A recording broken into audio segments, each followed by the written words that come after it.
സംഗീതം KG മാർക്കോസ് എന്ന ഗായകനെ അടയാളപ്പെടുത്തിയിട്ട് 43 വർഷം പൂർത്തിയാവുകയാണ്. വിവിധ ഭാഷകളിലായി വിവിധ ഭാവങ്ങളിൽ അദ്ദേഹം പാടിത്തന്ന പാട്ടുകൾ ഇപ്പോഴും നമ്മൾ ഇമ്പത്തോടെയാണ് ആസ്വദിക്കുന്നത്.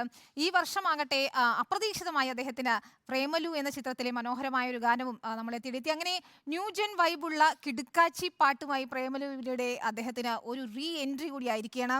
നമുക്ക് അദ്ദേഹത്തെ ഏറെ സ്നേഹത്തോടെ സ്വാഗതം ചെയ്യാം. സ്വാഗതം സാർ, ഞങ്ങളുടെ ഈവനിങ് ഷോയിലേക്ക് ഏറെ സ്നേഹത്തോടെ ക്ഷണിക്കുകയാണ്. നല്ലൊരു ഈസ്റ്റർ ആയിരുന്നു എന്ന് പ്രതീക്ഷിക്കുന്നു. ഏറെ സന്തോഷം ഈ ദിവസം ഞങ്ങളോടൊപ്പം പങ്കുചേർന്നതിൽ. ഈസ്റ്റർ ദിനത്തിൽ ഞങ്ങൾക്ക് മറ്റൊരു അതിഥിയെ, ഇത്രയധികം വിശേഷപ്പെട്ട ഒരു അതിഥിയെ കിട്ടാൻ എങ്ങനെയുണ്ട്? ആഘോഷമൊക്കെ കഴിഞ്ഞോ? അങ്ങനെ വലിയൊരു ആഘോഷമൊന്നും ഉണ്ടായിരുന്നില്ല. എങ്കിലും ഈ പറഞ്ഞ പോലെ ഒരു മരണം കഴിഞ്ഞുള്ളൊരു ഉദ്ധാനം എന്ന രീതിയിൽ ക്രിസ്ത്യാനികൾ വിശ്വസിക്കുന്നത്, ആ ഒരു ഉദ്ധാനത്തിൻ്റെ ഒരു സന്തോഷം അത് പങ്കുവച്ചു. രാവിലെ മുതൽ തിരക്കായിരുന്നു. കഴിഞ്ഞൊരു എനിക്ക് തോന്നുന്നു 1-2 ആഴ്ചയായിട്ട് ഈ പ്രേമലു റിലീസായതിന് ശേഷം തന്നെ കുറച്ച് തിരക്കുണ്ടായിരുന്നു. കൂടാതെ കഴിഞ്ഞ ഒരാഴ്ചയായിട്ട് ഒരുപാട് ഇൻ്റർവ്യൂസും ചാനലുകളുടെയും ഓൺലൈൻ ചാനലുകളുടെയും ഒക്കെ തിരക്കായിരുന്നു. ആകപ്പാടെ തിരക്കായിരുന്നു. അത് കാരണം ഉള്ള ഒരു തിരക്ക് കൊണ്ട് ഉള്ള എന്താ പറയുക, ആഘോഷങ്ങൾ അത്രയ്ക്കൊക്കെ ഉണ്ടായിരുന്നുള്ളൂ. ചെറിയ ജലദോഷം ഉണ്ടൊക്കെ താങ്കൾ പറഞ്ഞു. പക്ഷേ ഇന്ന് താങ്കളെ കൊണ്ട് പാട്ട് പാടിച്ചില്ലെങ്കിൽ പ്രേക്ഷകർ എന്നോട് ഒരിക്കലും അത് ചെറിയ ജലദോഷമല്ല, വലിയ ജലദോഷമാണ്.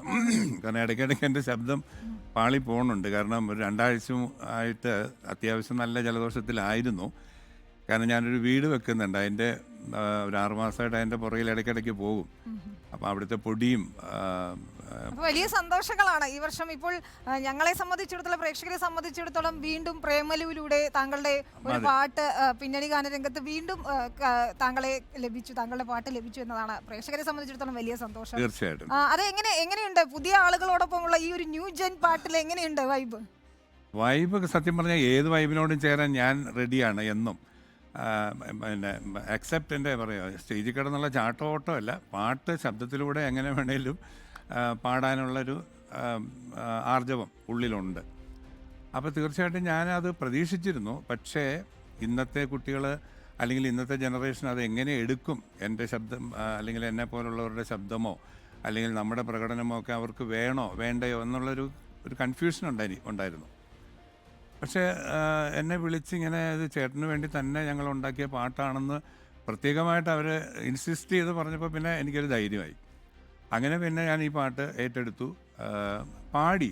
അപ്പോൾ ഈ പറഞ്ഞ പോലെ എക്കാലത്തെയും പോലെ സാധാരണ പാടുന്ന പോലെ അങ്ങനെ പാടിപ്പോയി. പക്ഷെ ഈ പാട്ട് പാടിയതിൻ്റെ 4-മത്തെയോ 5-മത്തെയോ ദിവസമാണ് ഇതിൻ്റെ റിലീസ് വന്നത്.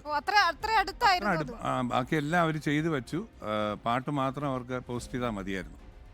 അപ്പോൾ പാടിക്കഴിഞ്ഞ് ഞാൻ ഈ പറഞ്ഞ പോലെ ഫെബ്രുവരി 7-ാം തീയതി മസ്കറ്റിന് പോയി. എനിക്ക് അവിടെ മസ്കറ്റിൽ 9-ാം തീയതി പ്രോഗ്രാം ഉണ്ടായിരുന്നു. അപ്പോൾ ഞാൻ അവിടെ മസ്കറ്റിൽ ചെന്ന് പിറ്റേ ദിവസമാണ് ഈ പടത്തിൻ്റെ റിലീസ് വരുന്നത്. അങ്ങനെ റിലീസ് കഴിഞ്ഞ് എൻ്റെ മക്കളാണ് ആദ്യം കണ്ടിട്ട് വിളിച്ച് പറഞ്ഞത്, അപ്പോൾ ഇങ്ങനെ പടം റിലീസായിട്ടുണ്ട്, പാട്ടുണ്ട്, നന്നായിട്ടുണ്ട്, തിയേറ്ററിൽ നന്നായിട്ട് ഓഡിയൻസ് ഏറ്റെടുത്തിട്ടുണ്ട് എന്ന് പറഞ്ഞു. അങ്ങനെ പിന്നെ എനിക്കും ഒരു സന്തോഷമായി. അപ്പോൾ ആ ഒരു ഇതിലേക്ക് എനിക്ക് വരാൻ പറ്റി എന്നുള്ളതാണ്. പുതിയ കാലത്തെ ആളുകൾക്കൊക്കെ എന്തായാലും ആ പാട്ട് ഇഷ്ടപ്പെട്ടു എന്ന് തന്നെയാണ് മനസ്സിലായത്. കാരണം പലരുടെയും കോളർ ട്യൂണായും സ്റ്റാറ്റസ് ആയൊക്കെ ഈ പാട്ട് കാണുന്നുണ്ടായിരുന്നു. പ്രേമലു അത്രയും വലിയ ഹിറ്റായി പുതിയ ആളുകൾക്കിടയിലൊക്കെ. അതെ.